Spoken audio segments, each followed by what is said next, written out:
citizen in the advent of fake news and disinformation in my country. We need to work it out. We need to prove that we are the voice of the people. We are the media. We are the facilitators. Aniya na ang mga balita nga nahagpat sa Newsline Philippines Information Center. Ako si Paul Palacio. Tutok na!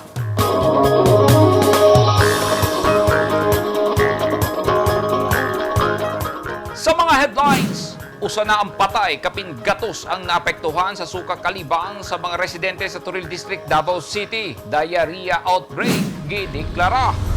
Driver sa taxi, angol, human mabangga sa truck.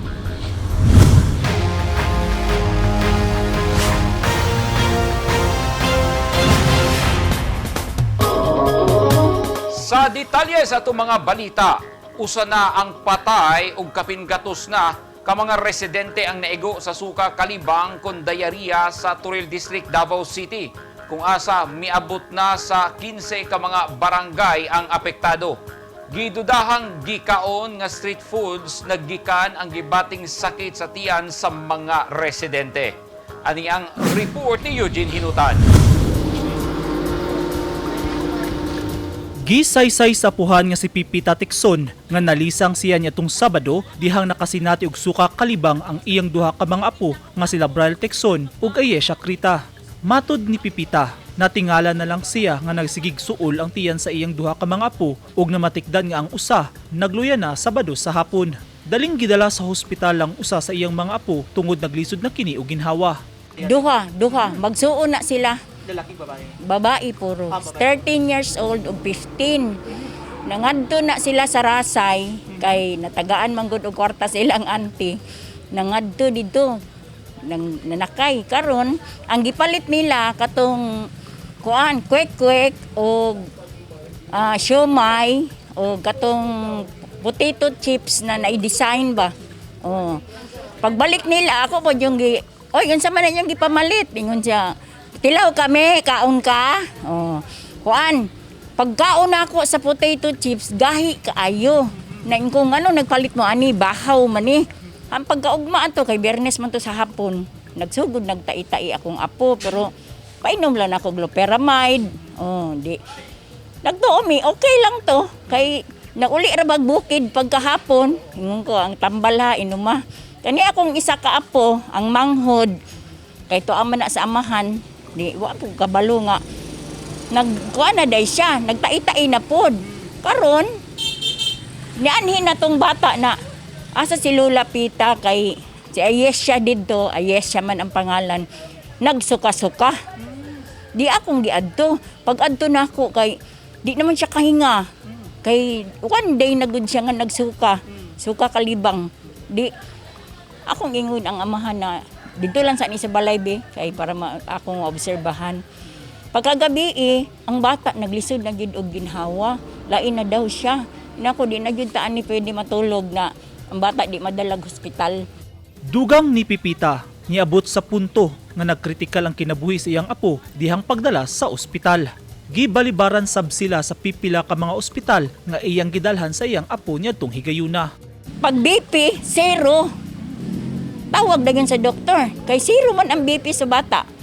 Oh, digila da yung kopila man gyud ay ang first aid na madapatan siya 3,000. Okay lang, bahala na basta kay nay first aid ang bata. Di nakuan siya gidextrose dayon, gi-injectionan ana.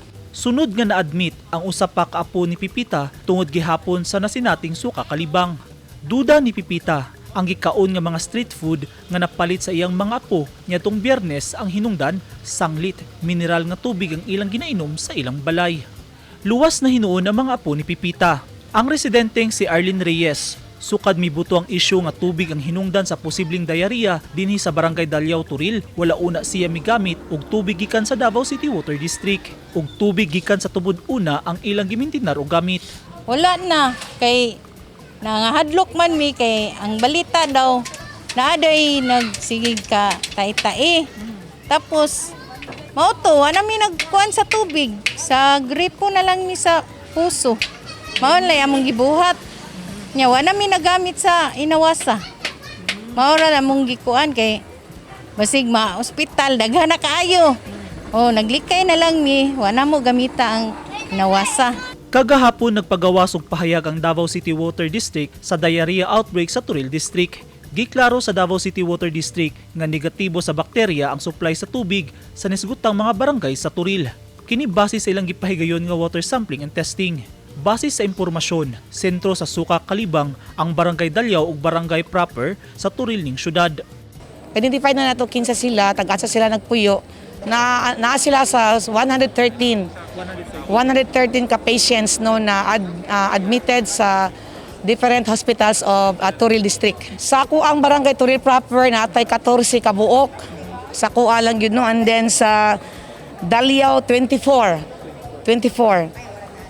So mao na ang pinakadaghan-daghan na naapektuhan.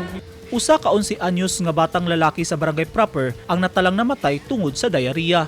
Ana po tay nahatag no, ang mangani natay gipahigayon karon na meeting no with the different concerned agencies sa atong gobyerno together sa ato ang mga Turil street food vendors.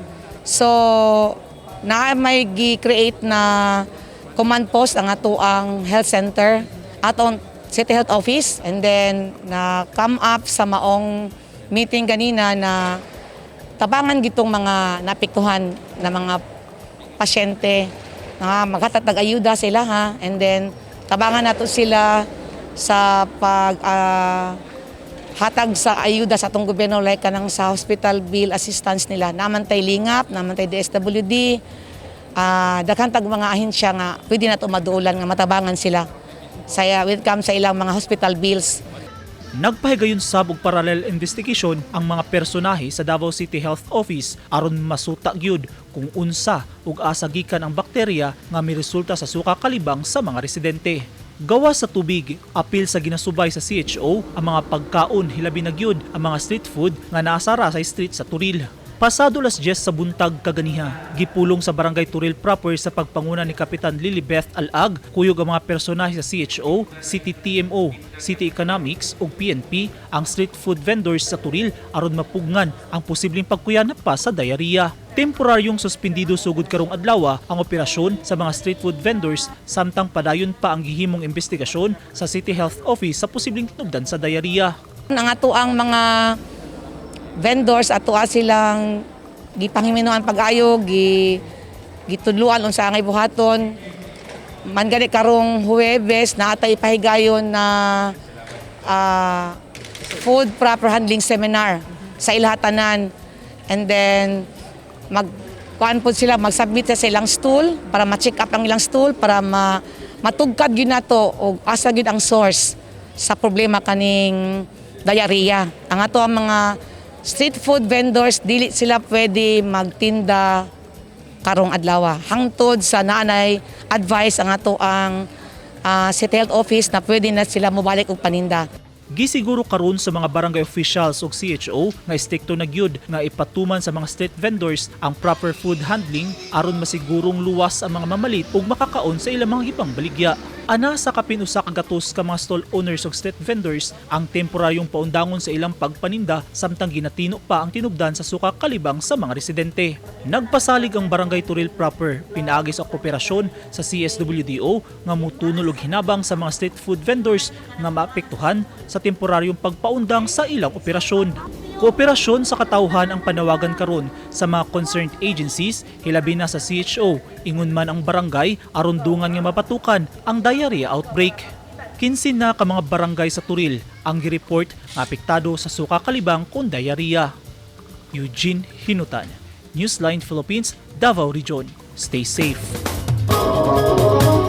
Naangol ang driver sa taxi human mabangga ang iyang gimanehong unit sa usa ka truck sa Carlos P. Garcia National Highway, Diversion Road, Maa, Davao City, partikular sa ganya trabaho nga overpass kaganihang alas 6 sa buntag, Hulyo 19, 2022. Gitabang pa sa mga personahe sa emergency medical technician sa 911 ang taxi driver kay naipit kini tungod sa kusog nga impact sa bangga. Subay sa report sa kapulisan padulong sa norteng bahin sa Davao City ang taxi dihang nabanggaan niini ang likod nga bahin sa truck. Wala na masayod. Wala pa masayod ang mga pulis kung unsa gyud ang hinungdan nganong nabangga ang taxi sanglit gidala dayon sa taga 911 ang driver niini nga giila sa pangalang si Noel Asido Ribucas, residente sa Purok 5, Diego Silang Street, Nabunturan, Davao de Oro. May resulta sab sa traffic ang nahitabong bangga.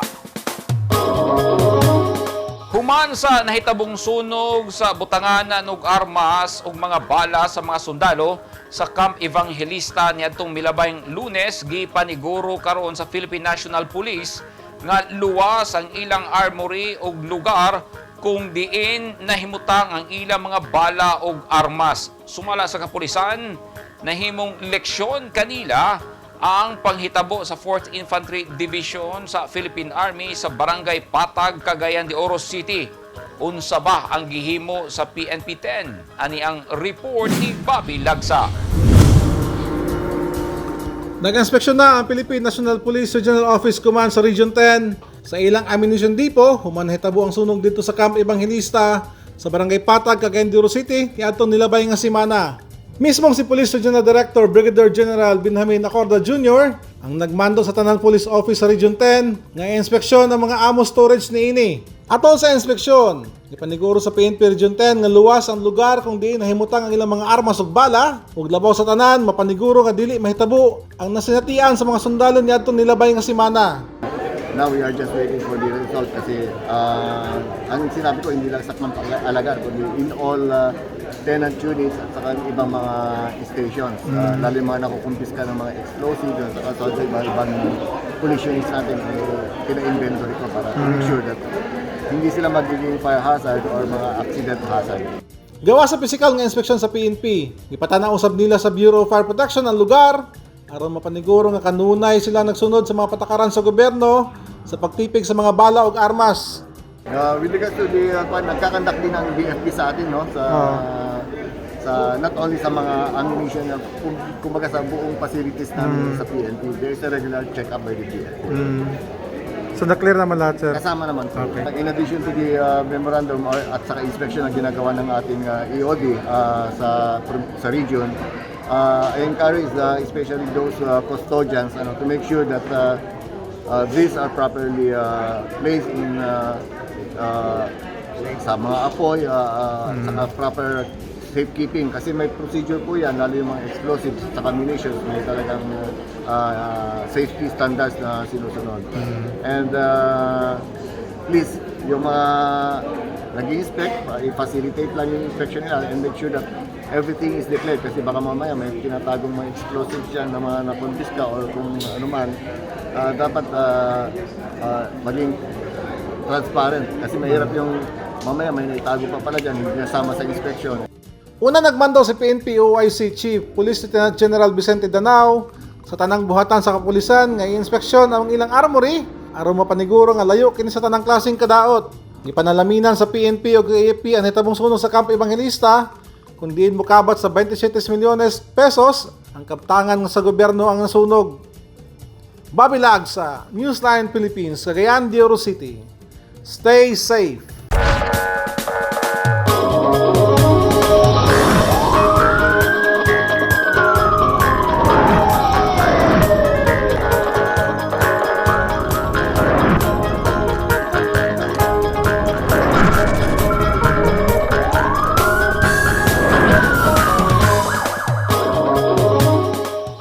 Yaw-yaw gilusad sa mga pulis sa Kidapawan City aron pahinumduman ang katawhan sa pagpatuman sa kahapsay ug kalinaw sa syudad. Sa Marawi City, nang hatag sab ang mga pulis og safety kit sa mga tao ug nasay leaflets nga nakalatid kung unsaon pagpakgang sa terorismo. Sa Region 10, 14 ka mga miyembro sa communist terrorist nga NPA ang misurrender sa tropa sa gobyerno. Gipasaligan sila nga makatagamtam og bastanting suporta gikan sa gobyerno. Kanauban pa mga balita sa Police Roundup ni Rhea Montecalvo.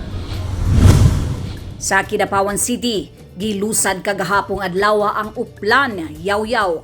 Ang Uplan Yaw-Yaw, usa ka aktibidad kung diin magtuyok-tuyok ang mobil sa kapulisan ug magpahinumdum sa katawhan kabahin sa pagmintinar sa kahusay ug kalinaw sa Kidapawan City. Nag-apod-apod usab ang mga miyembro sa Kidapawan City Police og information education materials sa nagkadaiyang lugar aron masabtan sa katawhan ang paningkamot sa kapulisan nga adunay kahusay ug kalinaw sa lungsod. Gawas sa pagpanghatag og mga information ug education materials, nakigpulong usab sila sa nagkadaiyang sektor aron mapaniguro nga masabtan sa tanan ang katuyuan ug malikayan ang pagsulod sa mga tawo o grupo nga adunay daotang laraw. Tuyo sa Kidapawan PNP nga mamahimong lig-on ang relasyon sa kapulisan ug sa katawhan aron mahimong hamugaway ang pamuyo sa katawhan. Dunay pagsalig sa kapulisan ug labaw sa tanan, malambingit ang katawhan sa pagpahapsay sa ilang mga purok ug komunidad. Kung sa Kidapawan City nagsugod gahapon ang Uplan Yaw-Yaw, dito sa Marawi City, nagpadayon ang pagpanghatag og safety kits ang mga kapulisan sa pagpanguna ni Colonel Reynato Mauricio. Gawas sa education and information materials, nang hatag usab sila og mga balasahon unsaon pagpakgang sa mga terorista, pagpakgang sa ilegal nga mga droga o kriminalidad aron mamahimong malinawon ang Marawi City. Nang hatag usab og face mask ang kapulisan aron padayon nga mapugnan ang pagkaylap sa kagaw nga dala sa coronavirus disease. Nalipay ang kapulisan sa Bangsamoro Autonomous Region gahapon kini tungod kay mibisita kanila sa usa ka sentimental journey si Police Lieutenant General Manuel M. Abu. Si General Abu ang Chief of Directorial Staff sa Philippine National Police. As your former regional director, one of the good traits or best thing that I have done in this region is to look after the morale and welfare of my men. I have nothing on my heart but my sincerest gratitude and heartfelt appreciation to all of you who supported my leadership journey in the PNP, especially when I was your own regional director. Pinapabot ko ang aking taus-pusong pasasalamat sa lahat ng aking mga naging kasamahan, sa lahat ng mga pulis sa bansa mula Luzon, Visayas, Mindanao at dito sa PRO Bar. At ngayon, I could have not made it possible without your confidence and assistance given accorded to me during my stint as your regional director. Si General Abu, kanhing nagsilbing Regional Director sa PNP BARM, una pa kini nahimong hepe sa PNP Directorial Staff. Mato ni General Abu, naglaom siya nga ang PNP BARM magpadayon sa ilang kaabtik ug tiunay nga panirbisyo alang sa katawhan sa BARM ug sa katawhang Pilipino. Kagahapon, gibisita usab ni Major General Val De Leon sa Zamboanga City. Si De Leon ang Director for Operations sa PNP ug ang iyang pagbisita gikalipay sa Police Regional Office 9 sa pagpanguna ni Police Brigadier General Franco P. Simborio. Namulong si De Leon sa Camp Colonel Romeo Abendan sa Mercedes, Zamboanga City.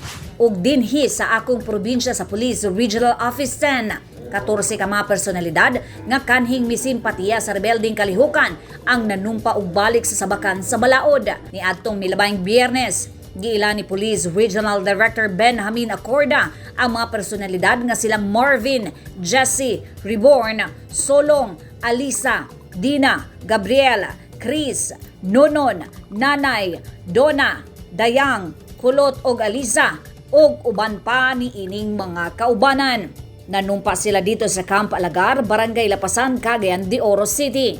Ang mga personalidad kanhing naglihok sa Northern Central Regional Committee operating sa Eastern o Western Bukidnon, partikularmente sa Malaybalay City, Maramag, Quezon o dinhi sa lungsod sa Valencia City. Nagpasalamat si General Acorda sa katawhan og sa mga mibalik sa sabakan sa balaod kay matod pa niini ang kalambuan sa komunidad magsugod kung adunay kahusay ug kalinaw ang mga residente. Rhea Montecalvo, Newsline Philippines, stay safe.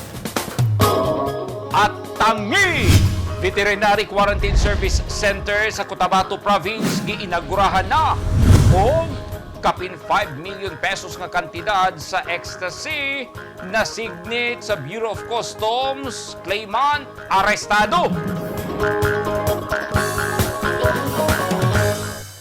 Ang mga taong dunay mga ginahambin nga mga grabing mga balatian o comorbidity, hilabi na ang mga senior citizen, sila ang mas delikado nga maigo sa coronavirus disease COVID-19. Busa dubling pag-amping ang himuon og tambali ang mga ginahambin nga mga sakit. Ang pagtumar sa Bilonga Gold Herbal Capsule is a food supplement makatabang aron mapunggan nga musamot ang mga balatian. Turmeric o luyang dilaw ang nag-unang sagol sa Bilonga Gold. Gisagulan og sodium ascorbate o vitamin C aron mas mulig-on ang immune system. Ang Bilonga Gold Herbal Capsule mapalit sa mga butika.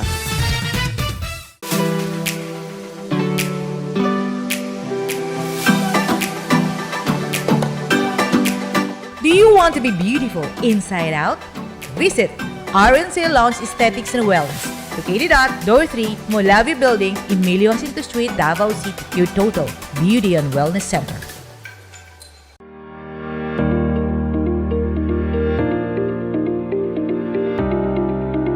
Enroll now at Lyceum Philippines University Davao Campus.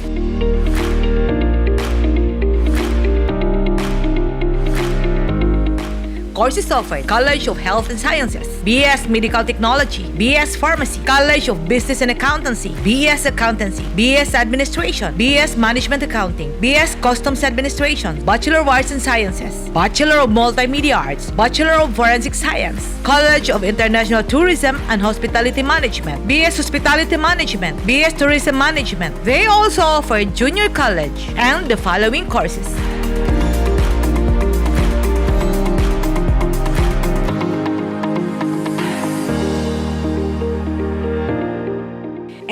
Now, LPU Davao offers Air Academy Drone Flight Training Program. Choose to take the lead. Choose LPU Davao. Enroll now.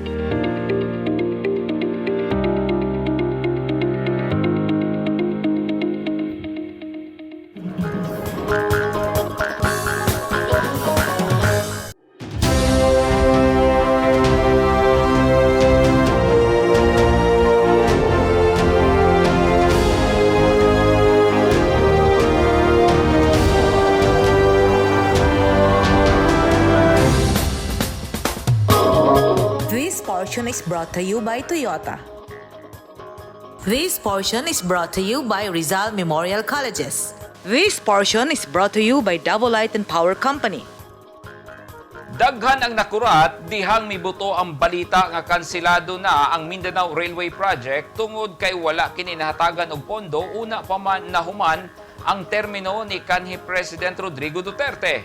Bisan pa man gipasabot ni Undersecretary for Railways Cesar Chavez nga nakansela kini, giablihan ni President Ferdinand Bongbong Marcos Jr. ang kasabutan. Dako na og nagasto ang Department of Transportation sa naisgutang proyekto ug sa Tagum City nasugda na ang pagplastar sa mga informal settlers nga maagian sa proyekto. Unsabay gibati ni kanhi Tagum City Mayor Alan Rillion. Duna pa bay paglaom nga madayon kini. Ani ang special report. Madayon pa ba? Kini ang pangutana sa katawan sa Mindanao, human gibalita ni Department of Transportation Undersecretary for Railways, Cesar Chavez, nga kanselado na ang mga proyekto tungod kay wala kini na aksyonan una mahuman ng termino ni kanhi Presidente Rodrigo Duterte. Bisan pa man sa panghitabo, malaumon si kanhi Tagum City Mayor Alan Rillion nga karon nagsilbing Vice Mayor sa naisgutang syudad nga madayon gihapon ang proyekto. Sa opisyal nga pahayag sa Chinese Embassy sa Manila kagahapon, gisaysay niini nga andam usab ang Chinese government nga ipadayon ng loan apan gikinahanglan kunong ripasuhon kini. Nakahatag ng Department of Transportation og kapin 100 million alang sa pagbayad sa pipila ka pamilya nga maigo sa road right of way. Akong gipangutana si Vice Mayor Alan Rillion. Are we saying there is still hope for that? Yes, hearing na mismo si BBM, the President, yun bang na ay gitas, no, ang team niya na for the renegotiation. So, wait and see lang yun na niya, to me, na hope, no. Kay ako tama lang, bagay lang man pud na igo kasi dugay naman ang pangarap, and as far as visibility, visible gyud. And dili lang na pangarap po dili sa lokal but even national. Nalipay si Vice Mayor Leon nga abri gihapon ang Republika sa China nga makig-istorya sa Pilipinas kabahin sa naistutang loan. Si Leon, ang kanhi mayor sa Tagum, nanguna sa pagplastar sa mga residente nga apektado sa proyekto. Nakapalit na og 4 ka ektaryang luna alang sa Tagumpay Twain Village. Alang kini sa mga informal settlers ug nahashasan na usab ang listahan sa kwalipikadong residente nga pwede hatagan sa pabalay. Identified naman sila, and siyempre sila nagyud ang of course beneficiary na. In fact, yung sa nanay mga 3 o 5 ang na bayaran, no? Nga kasi daghang kay proseso papili sana para mabayan sa government, babayaran yung ilang yuta nila, property nila, ilang mga pananom. So with the new administration po sa city, I think there is one legislative measure nga mong na-take up na passing on na to mayor kasi na may mga transactions nga i-authorize sa sanggunian ang local executive. So with that siguro being endorsed by the previous administration, mo sabay siya na, no, in support because that's a national project. How many informal shelters are we talking about here? There are, I think, 200 plus na siya na informal settlers, and ginaano pa validate ang uban kasi na may uban gud nga dili mo qualify, labi na sila yuta na daan sa other place. So kato na lang ilang yung nabayaran nilang property, but kato talagang informal settler na wala nagikatuan na may listahan. No, I think there are more than 200 na siya, which is mas daghan pang looting ay.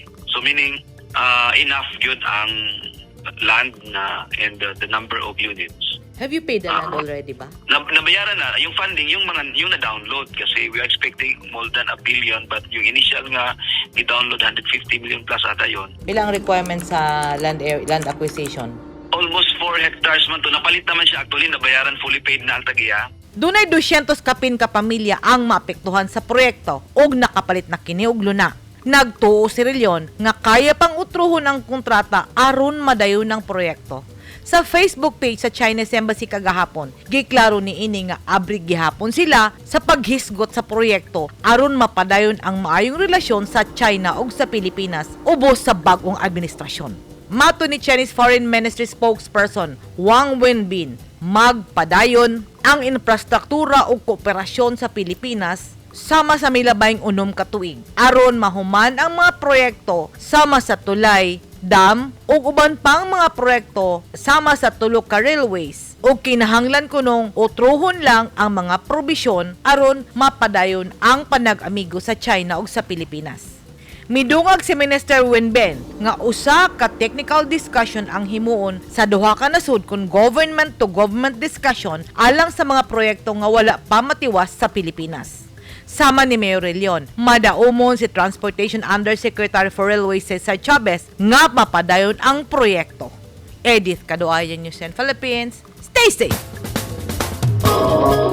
Nadakpan sa mga otoridad sa Bureau of Customs, NAIA PDEA, NAIA Interagency Drug Interdiction Task Group ang claimant sa kapin 5 million pesos nga kantidad sa ecstasy. Gitago una sa BOC ang pangalan sa claimant sa 2,984 ka tableta sa droga nga gibana-banaang mo kantidad sa 5,072,000 pesos. Subay sa report sa Bureau of Customs, nagpahigayon sila og controlled delivery operation sa Cebu City kagahapon, Hulyo 18, 2022 dihang ilang nadiskitaan ang package nga gideklarang sanina sa mga babay gikan sa the Netherlands. Ang nadakpan nga claimant posibleng mag-atubang og kasong paglapas sa Republic Act 9165 kon Comprehensive Dangerous Drugs Act of 2002 ug Republic Act 10863 kon the Customs Modernization and Tariff Act. Tuig 2019 nakapahigayon na ang BOC og 31 ka mga drug-related busts, 43 sa tuig 2020 og 57 sa tuig 2021.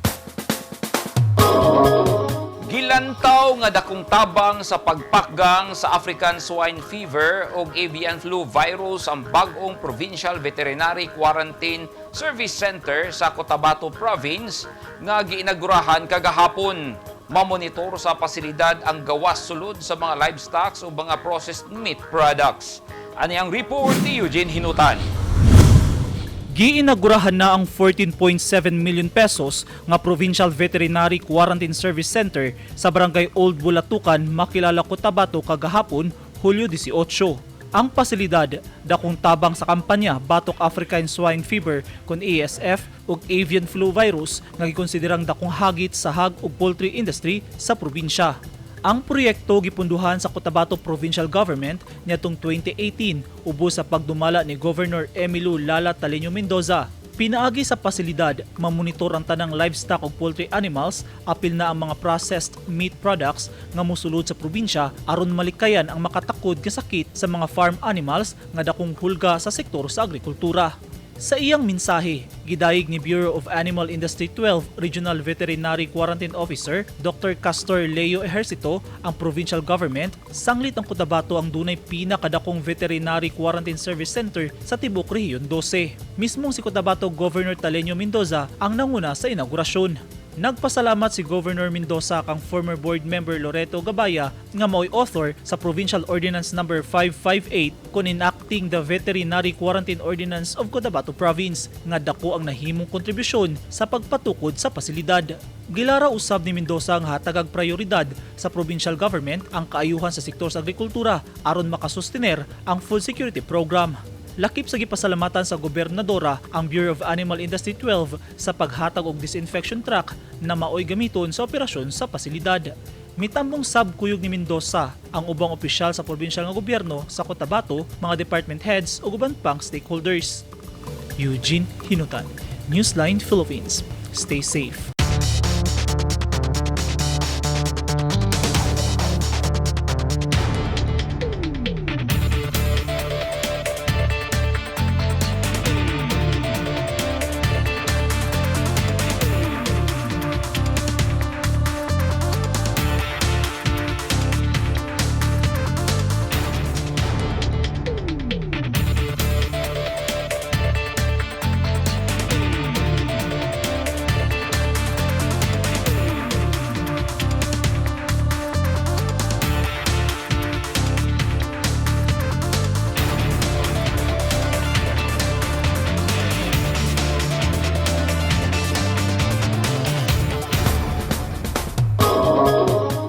Kanto naghingpit sa mga balita nga nahagpat sa Newsline Philippines Information Center. Alang sa dugang balita, bisitaha ang website nga www.newsline.ph.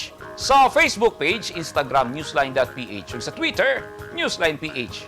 Kung aduna mo'y mga balita o impormasyon sa inyong tagsa-tagsa ka mga lugar sama sa sunog ug baha, mamahimo kana ninyong i-share pinaagi sa Newsline Messenger. Masundan usabin ninyo pinagi sa pag-subscribe sa YouTube channel sa Newsline Philippines. Ako si Paul Palacio. Daghang salamat and stay safe!